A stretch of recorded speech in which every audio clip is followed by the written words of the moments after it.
you also need to be aware that in addition to you not being able to interpret what you think you saw because you didn't really see it, Yeah. you've seen that fraction that made it through the wires to your machine, you also have to be aware that the experience of who the other person is distorted too, right? In general, two people who were standing in the same location who watched an event will likely have seen something similar.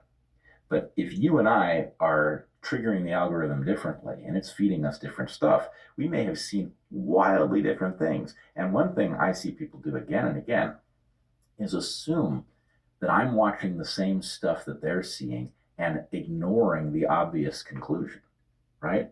Like, how could you feel that way? And the answer is, well, I didn't see what you saw. I saw what I saw, which you didn't see. And so the point is, if you want to set people up, that's the way to do it. Well, and this is another way that modernity confuses us, right? Used to be, if you were sitting right next to someone and something happened, you might come to different conclusions. You might think, oh, I thought it came from over there, and you thought it came from over there, and you might like run in different directions to figure out what the noise was or whatever.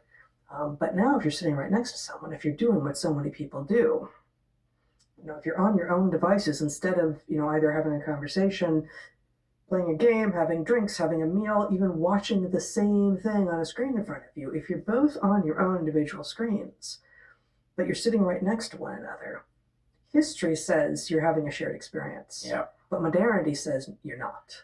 And your modern brain hasn't caught up to the fact that you're actually having wildly different experiences, even if you could reach out and touch the person.